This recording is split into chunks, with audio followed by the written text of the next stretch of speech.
Jadi pemerintah, Bapak Ibu, resmi mengeluarkan peraturan pemerintah nomor 9 tahun 2026.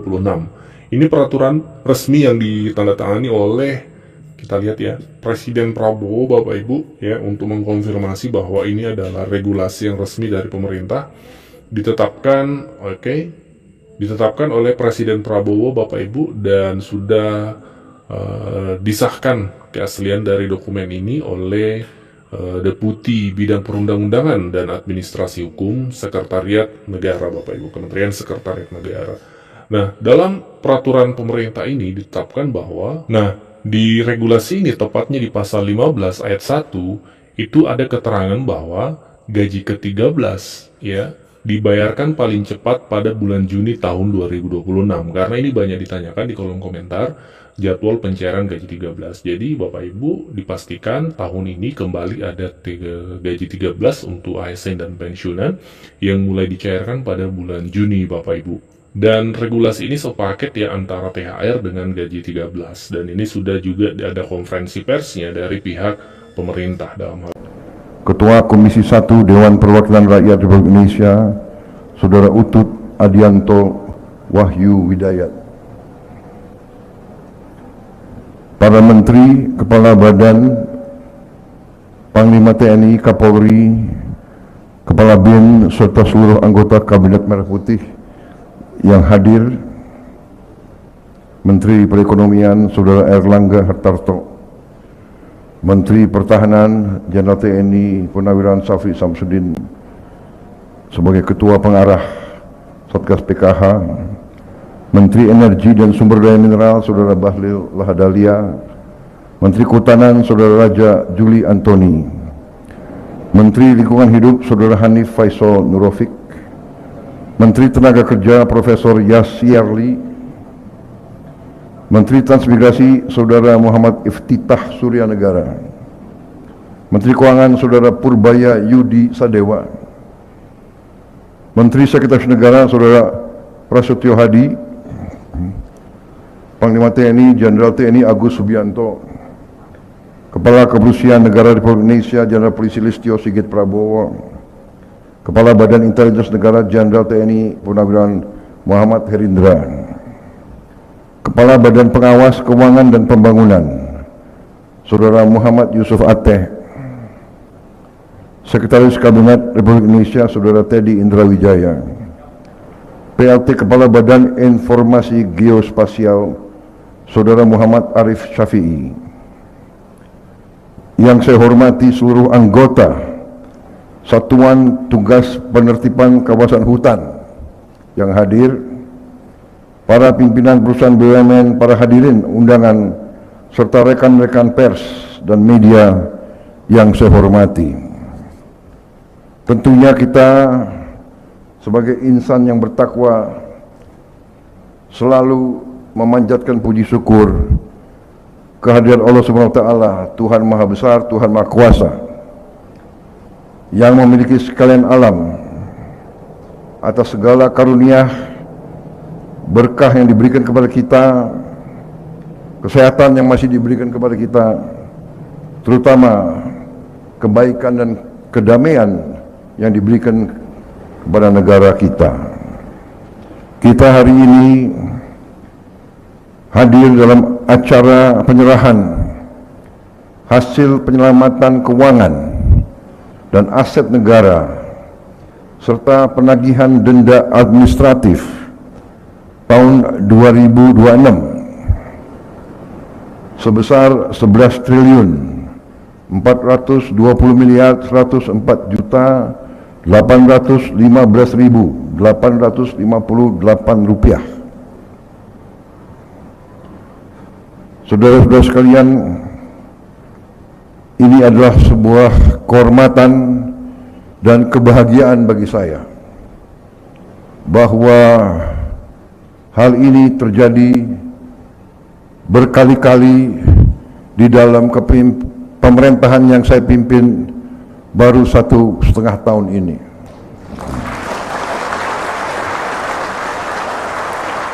Pada bulan Oktober 2025, kita berhasil menyelamatkan uang negara sebesar 13 triliun 255. Dalam perkara tindak pidana korupsi pemberian fasilitas ekspor crude palm oil dan turunannya.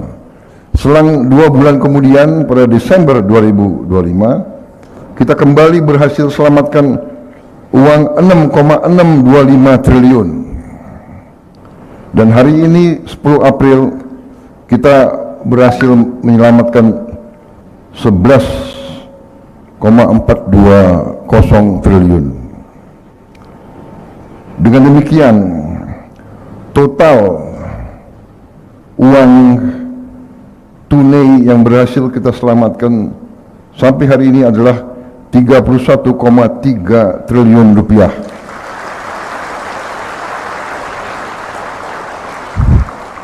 Ini angka yang sangat besar. Dengan kalau kita punya bayangan, dengan uang ini kita bisa memperbaiki 34.000 sekolah-sekolah kita di seluruh Indonesia. Saudara-saudara, tahun yang lalu kita baru berhasil memperbaiki 17.000 sekolah. Berarti uang ini bisa 2 kali lipat APBN.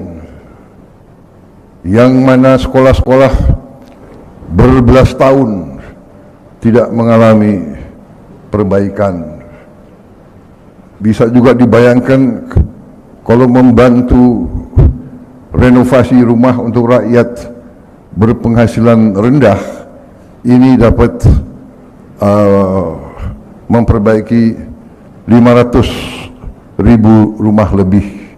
Berarti bisa memberi manfaat kepada 2 juta rakyat kita berpenghasilan rendah. Bayangkan kalau tidak kita selamatkan, kalau tidak Satgas PKH bekerja dengan baik, uang ini hilang. Uang ini tidak bisa dimanfaatkan oleh warga negara, oleh rakyat kita. Saudara-saudara sekalian, juga dilaporkan kita berhasil juga, Satgas ini berhasil melakukan penguasaan kembali aset negara, kawasan hutan yang bila dinilai nilai tersebut adalah sekitar 370 triliun rupiah.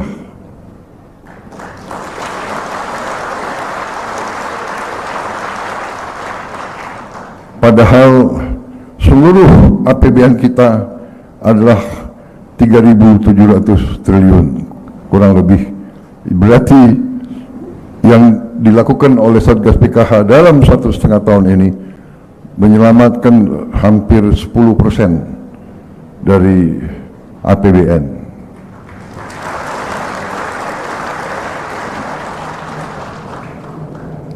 Kalau kita hitung 370 triliun, kita bisa perkirakan semua sekolah seluruh Indonesia kita perbaiki, kita bikin modern, kita lengkapi dengan digitalisasi, dengan layar-layar digital yang cerdas. Kita perbaiki semua MCK di semua sekolah kita. Kita bisa bangun ribuan jembatan-jembatan di desa-desa. Kita bisa bayangkan perubahan nasib rakyat kita dengan penyelamatan uang dan aset yang saudara-saudara telah hasilkan. Saudara-saudara, untuk itu atas nama pemerintah, atas nama negara dan bangsa, atas nama seluruh rakyat Indonesia, dan atas nama saya pribadi, saya ingin ucapkan terima kasih kepada saudara-saudara yang bekerja dalam Satgas PKH ini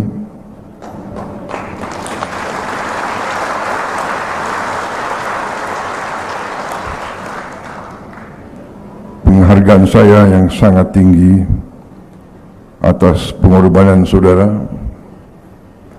Kita faham negara kita sangat luas secara fisik. Untuk memeriksa, untuk mengaudit, untuk mengecek di lapangan tidak mudah bagi kita, bagi elit yang ada di Jakarta, di ruangan AC, tidak bisa bayangkan betapa sulitnya bekerja Satgas PKH ini. Dan saya mengerti, saudara-saudara, saya mengerti, karena seorang presiden punya banyak mata dan telinga. Saya paham banyak anggota Satgas PKH yang diancam, ada juga yang diintimidasi dan sebagainya. Sekali lagi, saya sangat menghargai pekerjaan dan pengorbanan saudara-saudara. Saudara-saudara, menjaga kekayaan negara, menyelamatkan kekayaan negara adalah sungguh pekerjaan penuh kehormatan, penuh kemuliaan. Ada di antara kita, harus kita akui, di antara birokrasi kita, di antara KL-KL kita, di antara lembaga-lembaga kita, institusi kita, ada pribadi-pribadi yang diberi tugas, diberi kehormatan oleh negara, tapi memakai wewenang dan kekuasaannya justru untuk membantu mereka-mereka yang mencuri dari uang negara. Kita fahami,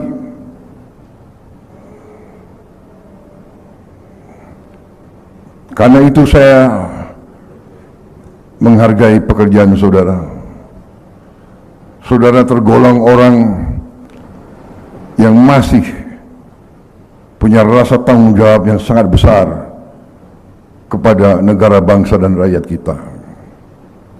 Saudara-saudara sekalian, dari sejak saya menerima mandat dari rakyat, terus saya menghimbau, terus saya mengajak dengan persuasif,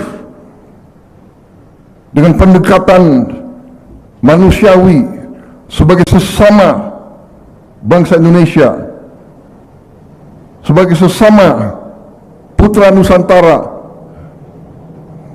Saya mengajak, marilah kita tutup praktek-praktek yang tidak baik, kita tutup.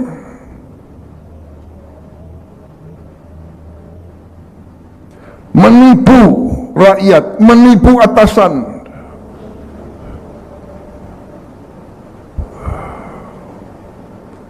membacking praktek-praktek yang tidak baik, penyelundupan, tambang ilegal, perkebunan ilegal. Saya menghimbau, ayo kita semua yang diberi kepercayaan rakyat, mari kita laksanakan tugas yang diberikan oleh rakyat kepada kita dengan baik. Kita faham, saya mengerti gaji kalian mungkin tidak cukup, tapi kalau kita lihat rakyat kita yang lebih parah dari kita harus fahami, bekerja di pemerintah adalah pengabdian Bekerja di pemerintah adalah pengabdian. Bekerja untuk pemerintah di pemerintah adalah pengabdian. Berapa ribu kali saya harus tekankan, bekerja di pemerintah adalah pengorbanan dan pengabdian.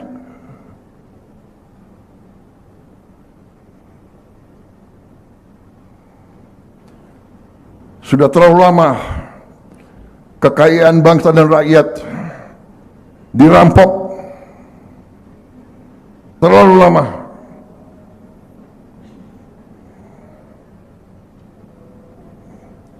Saya keluarkan Perpres ini, Perpres nomor 5 tahun 2025 bulan Januari. 3 bulan setelah saya terima mandat, saya keluarkan. Saya membentuk Satgas PKH. Kalau ada yang mengancam anggota Satgas PKH, dia mengancam Presiden Republik Indonesia.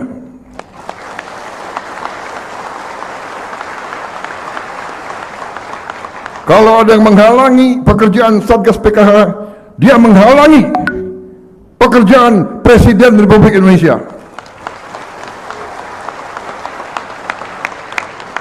Dan percayalah, saya akan menggunakan semua wewenang dan kekuasaan yang diberikan oleh Undang-Undang Dasar 1945 kepada Presiden Republik Indonesia. Saya akan gunakan itu untuk menegakkan hukum, saudara-saudara sekalian.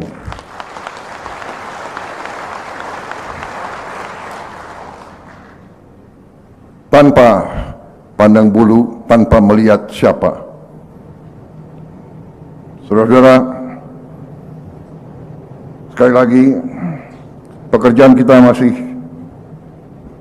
berat, perjalanan masih panjang, kebocoran masih terjadi, penyelundupan masih terjadi.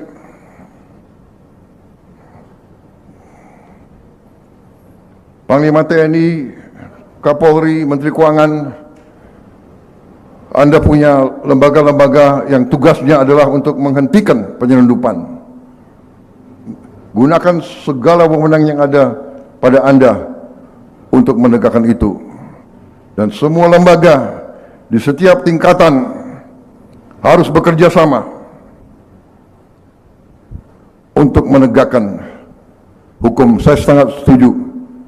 Hukum adalah instrumen untuk menjaga kekayaan bangsa dan negara.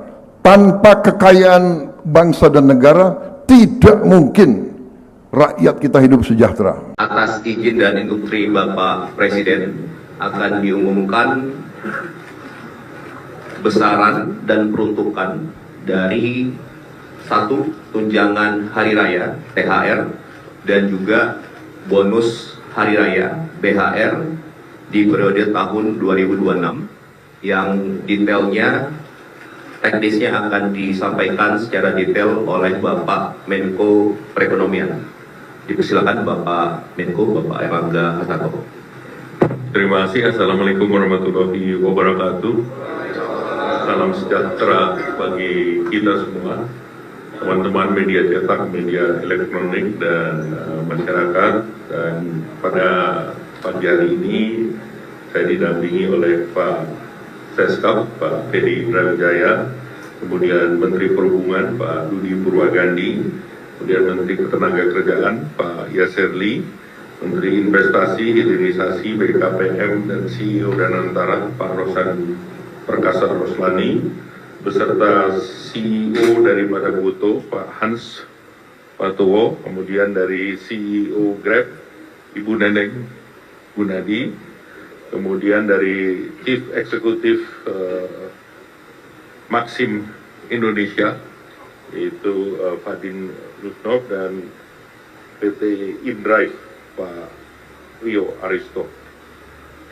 Jadi hari ini pemerintah mengumumkan beberapa paket stimulus ekonomi lanjutan terkait dengan Hari Besar Keagamaan Nasional yaitu Idul Fitri 1447 Hijriah atau 2026 Masehi, sesuai dengan arahan Bapak Presiden terkait THR aparatur sipil negara pemerintah pusat, termasuk P3K, TNI Polri, serta pensiunan.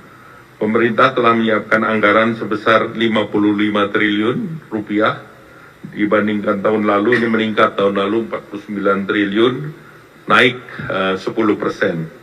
THR ASN tahun 2026 yang akan disalurkan kepada 2,4 juta ASN pusat TNI Polri dengan total 22,2 triliun, kemudian 4,3 juta ASN daerah total 20,2 triliun, kemudian 3,8 juta pensiunan totalnya 12,7 triliun. Nah, komponen yang dibayarkan 100% penuh meliputi gaji pokok, tunjangan keluarga, tunjangan pangan, tunjangan jabatan, kinerja sesuai dengan regulasi yang berlaku. Pemberian THR merupakan hal yang berbeda dengan pemberian gaji yang ke-13. Jadi saya garis bawahi bahwa THR ini tidak sama dengan gaji ke-13. Gaji ke-13 biasanya diberikan di bulan Juni. Nah, pencairan THR dimulai secara bertahap sejak 26 Februari yang lalu, minggu pertama, dan THR tersebut diberikan kepada PNS, CPNS, P3K, pejabat negara, prajurit TNI, anggota Polri, pensiunan PNS, pensiunan prajurit TNI Polri, hingga pensiunan pejabat negara. Sedangkan untuk gaji 13 ya seperti biasanya dibayarkan di bulan Juni. Untuk sektor swasta, kewajibannya wajib dibayar penuh, tidak boleh dicicil, dan paling lambat dibayarkan H-7 Lebaran. Jadi THR diberikan kepada pekerja dengan masa kerja minimal 1 tahun, dan kemudian juga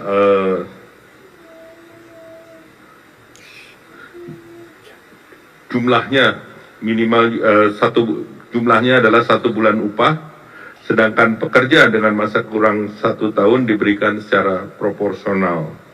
Nah, ini tentu setiap perusahaan akan bervariasi.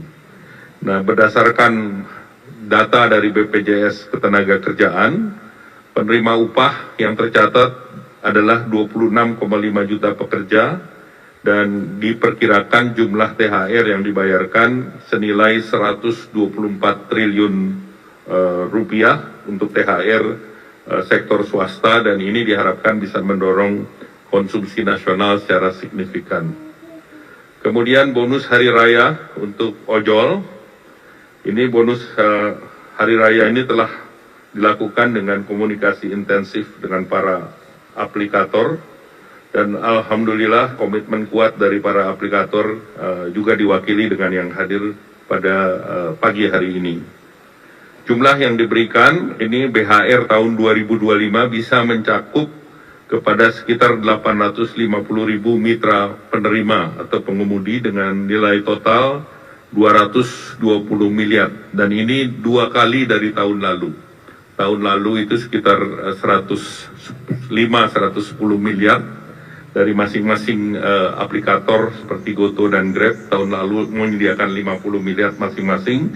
Tahun ini 100 sampai 110 miliar, meningkat 2 kali, dan penerimanya juga menerima masing-masing 400.000. Maxim juga memberikan kepada 51.000 mitra sebagai penerima BHR. Tahun lalu 1.000 mitra, jadi Maxim meningkatnya juga besar, 51.000. Kemudian InDrive juga memberikan sekitar 500-an. Nah, kami mendorong penyaluran dilakukan lebih awal, H-14 atau paling lambat H-7 sebelum Idul Fitri.